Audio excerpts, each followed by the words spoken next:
Wrestle Talk with Arabbidb3aver. I am your host, the elusive Arabbidb3aver. Hope each and every one of you guys are having a wonderful day out there in the world of wrestling today. And joining me, as always, my lovely co-host, the Evil Spock Bunny. Say hi to everybody out there, Spock Bunny. Hello, everyone. How are you doing today?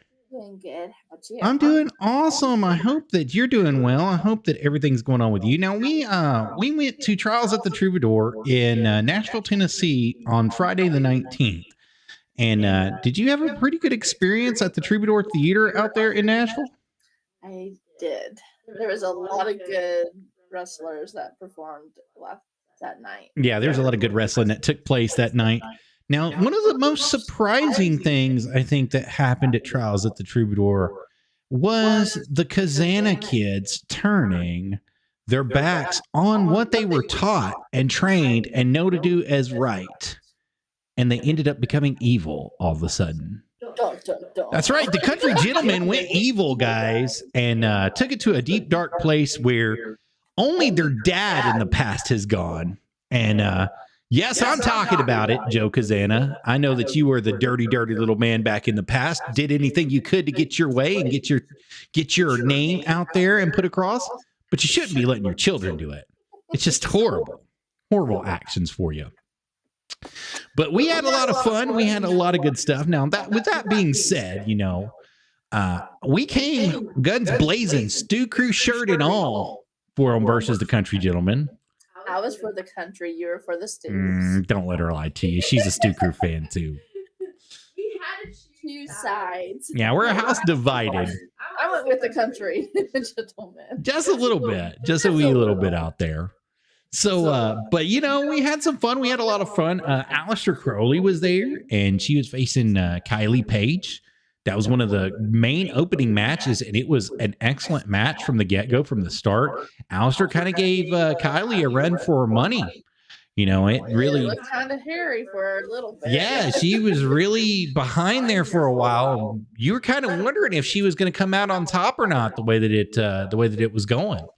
So that took place, and then a little bit later on, we got to see Magic Jake Dumas and the Thoroughbilly Silas Mason for that NWA JCP heavyweight, Southeastern heavyweight title that was there.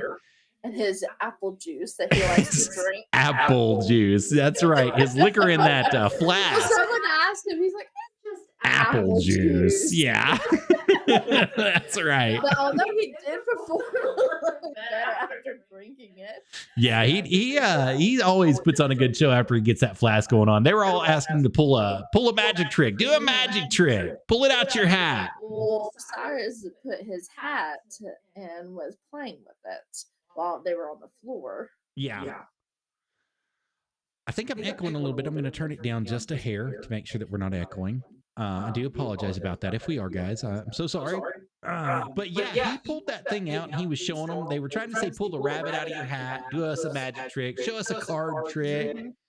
And there was no abracadabra, though, unfortunately. And, you know, I'm a huge Magic Jake fan. I love Magic Jake. I think that he's one of the most underrated wrestlers that the NWA has to offer, and also the independent circuit. He's been on the independent circuit with Professional Wrestling Entertainment the last couple times that they've been out, and he's been moving through different circuits there. And I think that he's one of the most underrated wrestlers that they have to offer currently, Spock Bunny. But, you know, with that being said, nobody is really giving him the opportunities other than that JCP World Heavyweight Championship that he deserves to have. I think that the Big Show needs to either give him a television title shot, or they need to give him a World Heavyweight Championship shot at EC3, because the man deserves it. I mean, he did a heck of a job against the Real Billy. I mean, a heck of a job.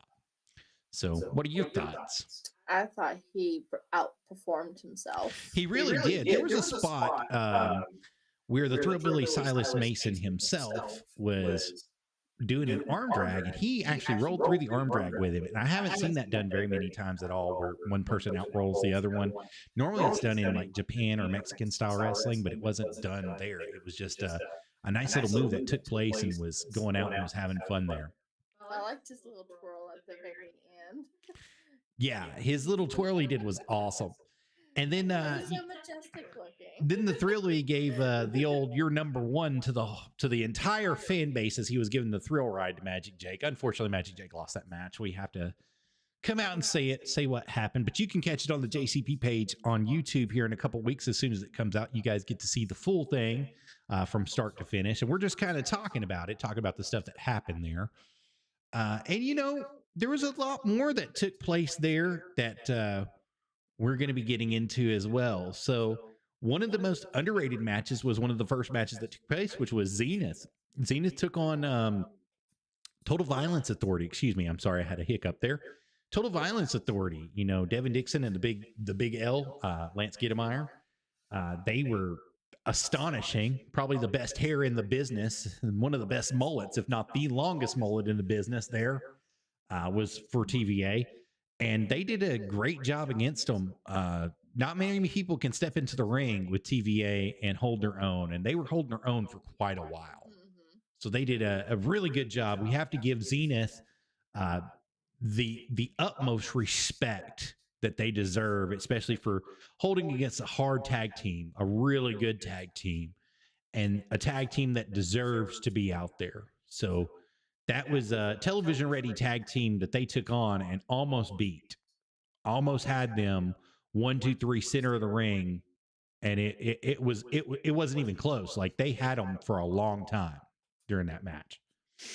So, and if my memory serves me correctly, didn't they move directly from that to the Aleister Crow and Kylie Page? And then the third match was Thrillbilly.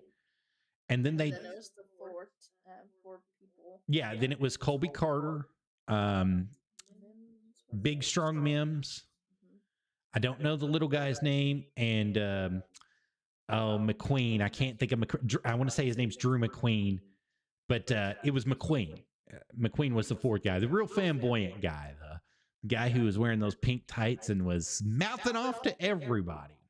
So, you know, everybody and their mama and their mama's mama and their mama's mama's mama. He had something to say to everybody, and he danced around and pranced around, you know, like that. It's true. He did. Okay. Prove me wrong. You're right. Well, actually, no, I can't because it's all on our reels because I got it. You know, he was doing all that, dancing around and prancing around. Good for him, Mr. McQueen. No one cares. He did it just like that with his head. No one cares. So, but that was a great match. That was pretty fun to watch. Pretty fun to see. I mean, it was what it was. Chase Stevens was there. Chase Stevens. Excuse me. I said Chase Stevens. Chris Michaels. For some reason, I get those two mixed up. Chris Michaels was there. You know, he had a great match as well. Chris Michaels did some good stuff there. They had that nice little four-way that they were going into as well. So, I mean, it was like two little sections there that they had it back to back with two different four-ways. But, you know, you can't complain about any of it. I mean, it was good. It was good for what it was. And the crowd was into it. The crowd was there. They even had two sections of balcony that were sold out with a press box for the commentary team up top that was sold out and was ready to go too. So, I mean, you can't complain about the venue. They sold the place out. They did. The Troubadour was taken up. Yeah. And they even had people standing. Yeah, they had some standing room only. That was real surprising there that they had the standing room only that was available. I mean, it was just amazing the way that they did that thing, that they had everything sold out. They had everything pre-planned. They had everything packaged. Yep. And it was just a good show. I mean, a great show. And then, of course, La Princesa, oh my God, she gave Kinsey Page a run for money and then some. I thought at several points in time, Kinsey Page was done, especially when she put that clover leaf on her. That was probably like, La Princesa's got a clover leaf, guys, and it's badass. I mean, she put it on Kinsey, and Kinsey looked like she was about to fold in half. She wouldn't have got over to the ropes, it would have been over with, you know. It's just how it is. So, do you like La Princesa? She's okay. Oh, come on. You don't like Tiffany Nieves? She's okay. Are you kidding me? I'm disappointed in you, Spock Bunny.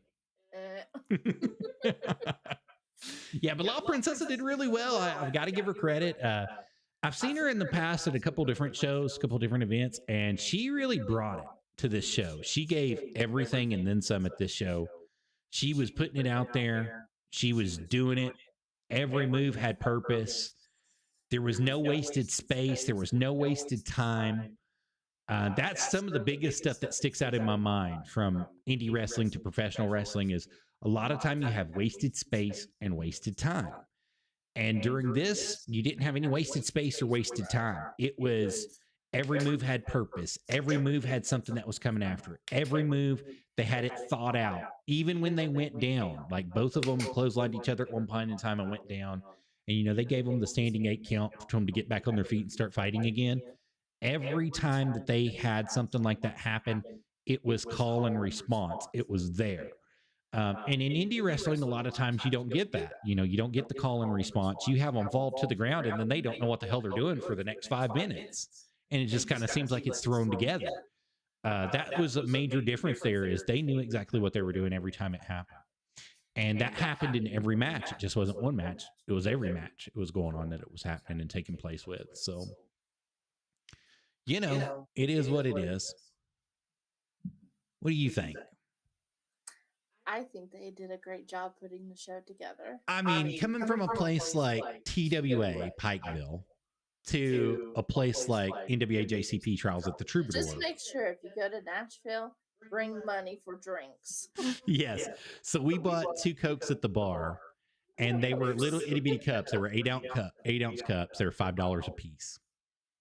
We don't drink, you know, we don't drink beer. We don't drink anything like that. We drink Coke, especially when we're on the job, whenever we're taking videos and doing footage, which, by the way, you can catch all of our reels on both of our pages. You can catch it on my TikTok page at Camel Toe Adventures all the way later, on her page directly at Cassara Croft on Facebook under her reels, and then under Joseph D. Hughes, as you see right down here, for the reels that are there. We have reels that are available for you, so you can check out some of the action that took place at Trials at the Troubadour. Yeah. And some of it's actually on our page too, our main page. You just have to scroll down a little bit. But you can catch all that stuff there. I mean, they just had an excellent show. I mean, everything was thought out. I mean, like I said, I'm disappointed at the Stu Crew stuff. I'm disappointed at how the Kazanas cheated the Stu Crew and got the... They cheated. He hit him in the back of the head with the freaking title to get the win. Awesome. It was not awesome. You know what? Zach should have hit AJ Kazana in the face with that brand. Should have knocked him out cold, turned around and hit the crap out of Casey Kazana. And then they would have been thrown out and they still would have had the titles. And it would have got over better than the crap that they did. And then if you check out the Spanx page, if you aren't following Austin Swint, you guys got to follow Austin Swint, the Spank, the former JCP commissioner, because he gave up his commissionership at Trials at the Troubadour. Go through and see the footage of what happened after they were cheated out of those titles. Go to his page, check it out and see.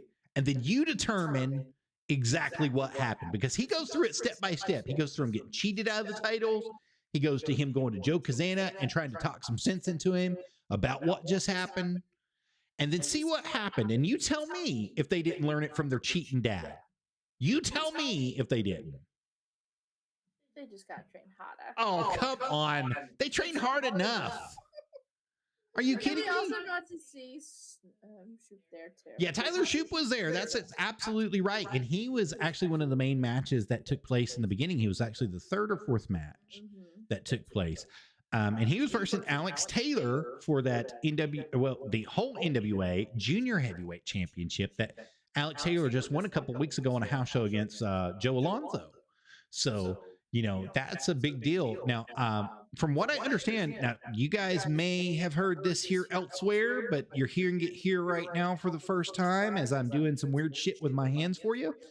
But Joe Alonzo apparently is no longer with the NWA. Now, I don't know what happened. I can't speak about what happened because I have no idea. But I know that his contract came up and I guess the numbers weren't right or something wasn't right and he decided to walk away. So him dropping the title in the time-honored tradition because he's stepping away from the company is the right thing to do. Unlike what happened to Bret Hart at Montreal for the Montreal screw job, where he was screwed out of it when he was going to WCW. Since y'all don't know what that is, or if you do, you can follow me out. What? Nothing. What? That's what he did. That's what Bret Hart did live. He said, "Dabaya, say Dabaya." And he wrote it out in the air. He got screwed out of his title. He didn't want to drop it to Shawn Michaels, is what happened. That's the storyline of that. And he was leaving the company. He was leaving the company because they didn't have the money to pay him. He signed a 20-year contract for a little over $3 million for the 20 years, is what it would have escalated out to. Well, at the time they went into a recession, the wrestling business was hurting. WCW was booming, but WWE wasn't. And Vince wanted to back out of his contract with him, and he was doing everything he could to back out of his contract with Bret Hart. So they eventually talked Bret Hart into signing with WCW. They were going to offer him $3 million guaranteed money. Whether he was there or not, it was going to be guaranteed. And he ended up signing with them, told Vince, you know, I'm signed with WCW since you've wanted me to go this way, and I need to drop the belt, but I don't want to drop it in Montreal in front of my family and friends. Can we at least wait until the next Monday Night Raw, and I'll relinquish the title? And Vince told him no, that wasn't going to happen, that he was going to have to lose the title. And then they went back and forth several times, according to history, and they agreed that he was going to drop the title at a later date before he left for WCW. Well, that didn't happen. So Vince told everybody at the Montreal pay-per-view that was going to be taking place that he was going to screw him out of the title, and everybody was in on it but Bret Hart. And so when the finisher was supposed to be that Shawn Michaels put him in the the sharpshooter, not the figure four, the sharpshooter, and Bret was supposed to reverse it and put him in his own sharpshooter, and then the bell was going to ring and Bret was going to take the title home. Well, Vince changed it, that as soon as Shawn Michaels put him in, that they were going to ring the bell and he was going to be done. They screwed Bret out of the title. He got pissed. Spit in Vince McMahon's face, punched him. I mean, all sorts of stuff. Now, he didn't punch him on live television. He waited until after the show. And the story goes that he went into the showers, was starting to clean up, and Vince came in and he told Vince, "You get the fuck out of the showers, and I don't want to see you. And if you're here when I get out of the showers, I'm going to knock you the fuck out." That's how the story goes. Pardon my language, but that's supposedly how the story went. And Vince didn't leave by the time he was out of the shower, and he got knocked out. I mean, it was a Friday event. You got knocked the fuck out. Like, that's what happened. So, and then Vince, like, you know, of course, Bret Hart leaves for WCW. Well, it's the same principle here. Same principle that's going on. Joe Alonzo just didn't sign back with NWA for whatever. And Alex Taylor ended up with the title for whatever reason, or how they screwed him out of it, or if they screwed him out of it. But Alex Taylor ended up with it as part of that little trio, and so on and so forth. So now we've got Shoop facing Alex Tyler at Trials at the Troubadour, and of course the Southern Six want to get involved again and get their hands all in it to keep old Alex Taylor available, right? So, you know, you have to look at it from that sort of a standpoint, where everything is happening for such a reason as that. God bless you. Somebody's been up too long. You need some lemonade? I can't hear you now, baby. Yes, please. No, I can't hear you. Like, it just muted you for some reason or something. Try this. Okay, now try that. Hello. I got you now. Okay, I got you. It's echoing a little bit in the background. I don't know why, but it is. It's okay.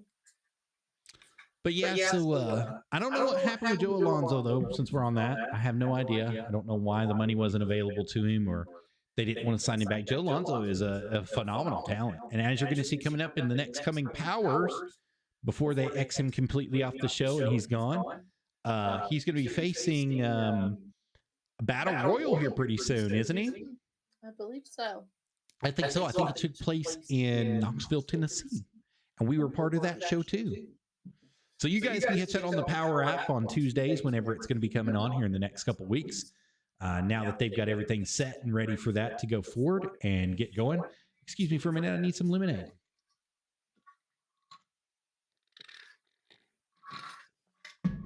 Sometimes you got to wet your whistle. So yeah, it was an excellent show. The Trials of the Troubadour were awesome. There was a lot of stuff that went on, took place. Basically, had a great time as it was coming out and it was going through. I think the best match of the night to me, for me, I think was the Magic Jake DeMoss match. I think Magic Jake and Throwbilly put on an excellent match, excellent show throughout the whole thing. The whole thing, Spock Bunny. So that would be my second one. Really? What would be your first? The Gazanas, the country gentlemen? Are you kidding me? I liked it. They did a good job. Oh, they're always doing a good job.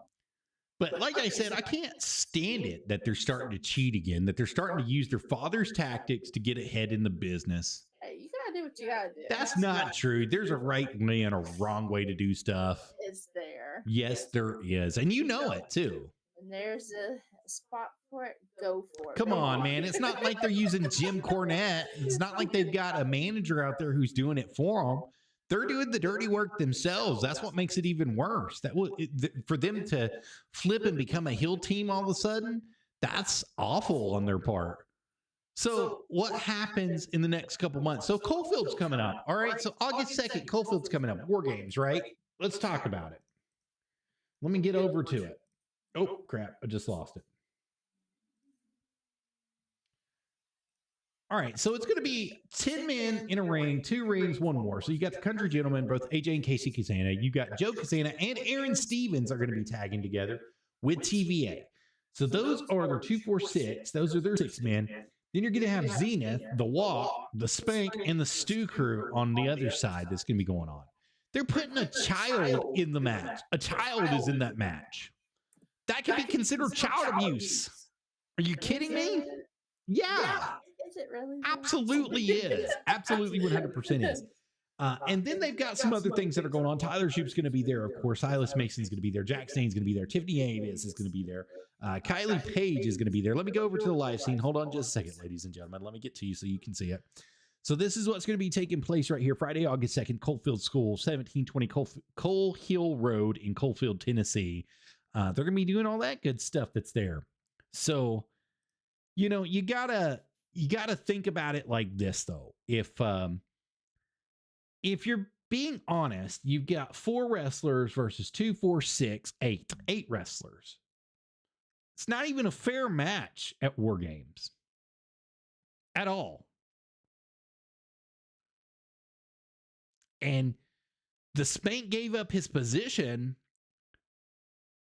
at Trials at the Troubadour as the commissioner of JCP so that the Stew Crew could get another shot at the titles. But I don't even think this is a fair shot at the titles, to be honest with you. Oh, it's not. It's not, Spock Bunny. It's absolutely not what it is. Country gentlemen will come on top and win. I'm not doubting that the country gentlemen have the opportunity to come on top and win, right? I'm not doubting that at all. But I don't think it's right that you're using a child and somebody who hasn't wrestled in over 2 years to get inside the ring and wrestle against people who are in the ring constantly every day. TVA's in the ring every day. The country gentlemen are in the ring every day. Now, Joe Kazana is the only one at a disadvantage here. He hasn't been in the ring wrestling in a couple of years. But Aaron Stevens has been in and out of the ring and also been in a management position for the best tag team in NWA, Blunt Force Trauma. I mean, so say what you will, but it's totally a different disadvantage. You've got maybe a 7 or 8 to 10-year-old kid, somewhere in there, 7 to 10 years old kid going in the ring with professional adults, and you're going to pretend like, yeah, well, come on, man, you're going to pretend like that's a fair fight. It's not even close. Who knows? Maybe they can overtake them. Maybe there's a slight chance. The advantage, though, goes to the Kazana family right here. And that's all I'm trying to say is, yeah, Zenith can give everybody a run for their money. The Stew Crew can give them a run for their money, but the Spank doesn't wrestle all the time, and neither does the Walk. So you're putting the Walk in there and the Spank in there against professionally trained wrestlers. Now, the Spank has wrestled in the past. I'll give him that. He's used to taking some bumps here and there, but it's going to be a different game against the Kazanas. It's going to mean something totally different against the Kazanas. You see where I'm coming from? So it's going to be a major disadvantage for the Spank. And I hate to say that, Austin Swin. I'm sorry, man. I have to give the advantage on this one to the Country Gentleman, even though I am swinging for you guys to hit the fences and win in War Games. Absolutely 100%. So, but that's how it is. And, you know, at the Trials of the Troubadour, just the crap happened with them. They smacked old Gorilla Bag Zach in the back of the head with those titles and got the victory, 1, 2, 3 in the center of the ring. Took those titles home with them. It was funny. It was not funny. It was funny. It was pretty funny. It was not funny. He tossed the thing out of the ring very fast, so he didn't have nothing in his hands. I think I'd be like that. Come on, Spock Bunny. You blink and it's gone. Come on, Spock Bunny. Let's find it. Let's see if we can find the footage. Let's see if we can go to Austin's page. Well, I know I have it in my reels. I know he's got it up front and center on his page here. I know he does. I've seen it. I've seen it here just the other day. I saw it. If I can find it here, give me just a second. Here it is. Let's go to the live page. Spock Bunny, you're going to be muted for a minute. So this is what happened right here. As you see, he's got the brand. Zach has got the brand there, and AJ Kazana is on the bottom down here. And he's begging and pleading, please don't hit me with the brand, after he was the one who introduced the brand into the match himself. Right? So he takes the brand away while she's not looking. There it goes right there. Smacked him in the back of the freaking head with the titles. Threw the title away. 1, 2, 3. He's not even the legal man to make the pin. Wasn't even the legal man to make the pin. And then look, he's going out here trying to find old Joe. Trying to find him, trying to see what's going on. Let's see if we can make this bigger for everybody to see. So he says, you know what happened out there? And he said, what happened? Come on, Joe, I get it. It's nothing against me and you. All this crap between me and the boys. Hit him in the back with the belts. It's not right. I'm over it. Spanky, I can't help you there. You're the commissioner. He said, maybe I need to do one last thing. I'll give up my commissionership on one condition. And Joe can't believe it. Titles are on the line in Coalfield. And then look what happens from behind here. Winner of that fall gets the belts, giving up his commissionership. They shook on it. It's a deal. Now look, choke from the back here.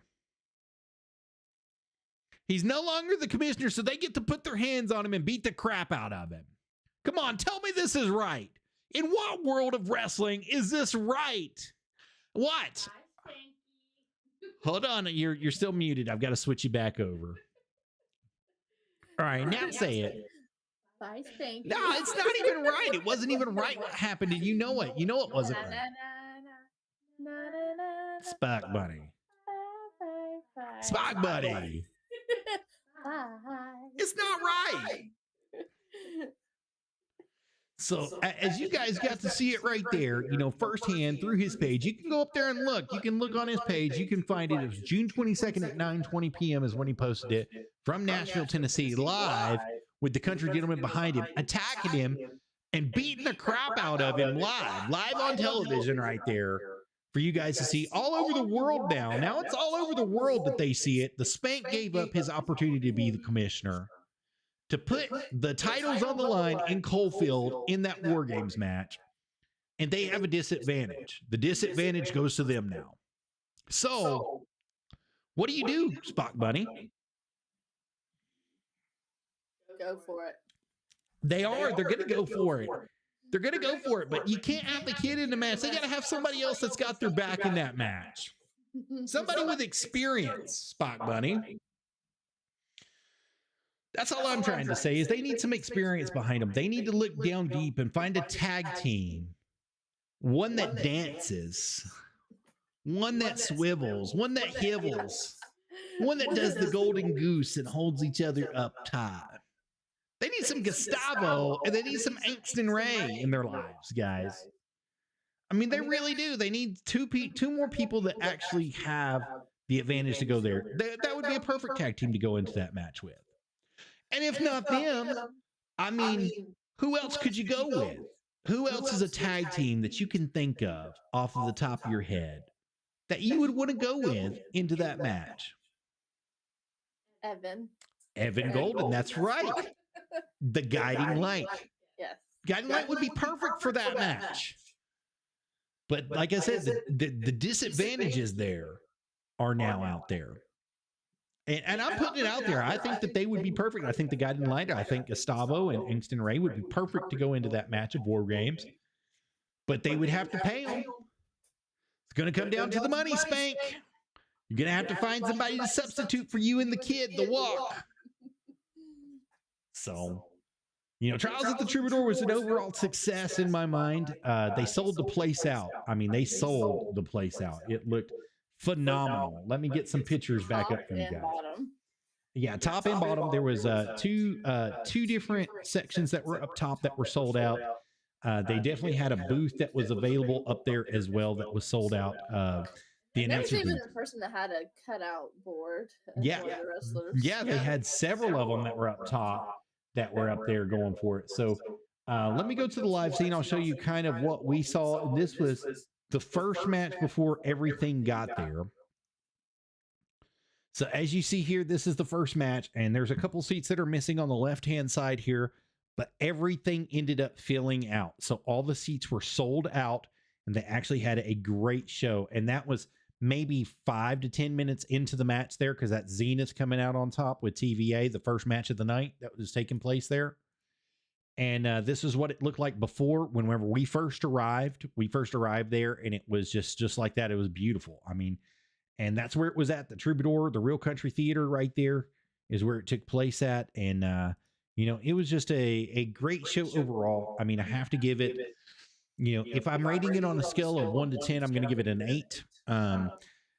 Only because of the way that the Kazanas cheated, and they didn't have a lot of people back at the tables to talk to. Normally, you know, at the JCP events, you have at least 4 to 6 people that are out there. There was only 3 people out there that night. Tyler Shoup's crew was out there. Zena's crew was out there, and Danny Deals was out there. And Tiffany Naves, dad was there, or her husband was out there trying to sell some merch for her and Danny Deals together. But it was Danny Deals' merchandise that was actually out there selling. But normally they have a lot more people at the events that are selling, and that's kind of a big disappointment, because that's how you connect with people, especially in our business. You know, podcasting business, you get to talk to them at the tables, you get to invite them on your show, you get to catch them at a later date and all that stuff. So, you know, that's my only downfall. Now, it was a smaller venue. I'll give them that. They didn't have all the room in the world to put stuff out there, but they could have put some stuff around so that when the show was over with, you could go in, hobnob with everybody and get something. And we did get to speak to Max Abel, too. Max Abel was there. He was running security for the show. And then after the show, he actually came out and spoke to us for a while. And I'm going to tell you, Max is hot and heavy right now. And he looks like he's getting ready to do some stuff in SPCW. Like he's getting ready to turn SPCW up on its heels and throw it out. And same thing with School of Morton. I believe that he's getting ready to turn that place up and out. They had a big match last night at Monsters on the Midway, and apparently from what I've heard, Max tore the place down. So be that as it may, I'm just telling you right now. So great stuff that took place there, great stuff that happened. Me and the Spock Bunny had a good time. Spock Bunny, tell them about your favorite moments, the things that happened that really stick out in your mind, and then we'll just kind of say goodbye to everybody. Like I said, I really enjoyed Shoup's segment and the Country Gentleman with the Stew Crew segment. Country Gentleman and the Stew Crew segment? Mm-hmm. Really stuck out in your mind. Shoup's segment really stuck out in your mind. And Magic DeMoss. I think his and the Country Gentleman with the Stew is really the ones I liked a lot. I can agree with that. I think that the Aleister Crowley match with Kylie Page was really good. It was really memorable because Kylie came out and was very flamboyant through the whole match. Dylan McQueen, it wasn't Drew, it was Dylan McQueen. Let me correct myself. Dylan McQueen was in that match with Big Strong Mims and them. And Dylan McQueen was very flamboyant. He really stuck out in my mind, too, for a couple of reasons. For one, the way that he interacted with the crowd. for two, the way that he was interacting with other wrestlers inside the ring. He definitely put it out there that he was the man, and he was going to let you know that he was the man. Now, he tagged with Big Strong Mims most of that match, and it was a fatal four-way, but he was working hand in hand with Big Strong Mims up until the end, and then he double-crossed him. And did it turn out good for Dylan McQueen? Not so much. Not so much. He went for a ride, didn't he? Just a little. Just a smidge of a ride. All right, guys. So I think that's going to be it for us. We've been rambling for about 35 minutes, but thank you guys for coming in. Appreciate each and every one of you guys for being here. Me and the Spock Bunny are having a excellent time in the world of wrestling, going to some shows. We were invited to the School of Morton for Friday and Saturday. Unfortunately, I think we are going to decline that for Friday and Saturday, so I apologize, School of Morton, but we will definitely be out your way within the next couple weeks. My mom is having some stuff done to her eyes, and she needs me to drive her around tomorrow, which knocks us out of Friday for you guys. And then Saturday, we are with Championship One Wrestling in McDonald, Tennessee, so I can't be with you on Saturday either. So I apologize for missing the Rock and Roll Invitational. But if you give us enough time and enough advantage for the Rock and Roll Invitational next year, we will mark it on our calendars, and we will be there both days for you for the Rock and Roll Invitational. And it will be our pleasure to come out and be a part of that for you, School of Morton. But we're definitely going to catch Evolution and Revolution and all your good stuff that's coming up soon. And we'll be at the Chucky Dome pretty soon for you guys. So thank you for inviting us out. We definitely appreciate the invite. And SPCW will definitely be coming out your way too within the next couple of weeks as well. So be prepared. We'll get your dates set up and let you know when we're going to be coming. But I want to let you guys know right now that's where we're going to be this week. We're going to be at Championship One Wrestling on Saturday. That's going to be in McDonald, Tennessee, 130 McDonald School Road, McDonald, Tennessee. It's a place where you guys want to be. Christopher Battle is going to be defending his Mixed 104-1 Heavyweight Championship that he got from Adrian Ace just a couple weeks ago. And he has been doing open challenges for that title, and he's been doing a hell of a job. Let's just say it like that. Hell of a job defending for that open championship that he's got. And then also Cameron Cox, with the manager of Champions and Legends, Gabe Walters, is going to be there as well. And Cameron has been cheating everybody out of anything and everything that he can cheat them out of to keep that title. He's been hitting people with brass knuckles, throwing powder in their face, getting some fluke DDTs out of nowhere, just completely out of nowhere, just miracle moves out of nowhere. He's got some count outs. He's hit some people with the titles to get disqualified. He's used the title in his chest so that somebody that was doing a frog splash smacked it and knocked themselves out. I mean, he's just coming out of nowhere with some stuff and holding on to that title.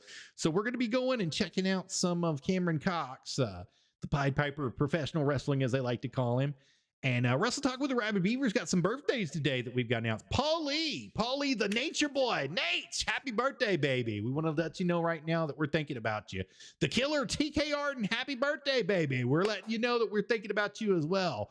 And guys, I'm going to tell you right now, if you guys are out there on the list, we want to let you know that you're going to be having a happy birthday and a happy good time with us here on Wrestle Talk with Arabbidb3aver. We think about you guys all the time, and we put it on our Facebook page. I put it on Joseph D. Hughes to let you know, and also Wrestle 2000 and Squared Circles past and present memories to let you know that I'm thinking about you guys with a birthday gift. And so thank you guys so much, and happy birthday to each and every one of you. I hope that you guys had a great birthday wherever you guys were at in the world of wrestling.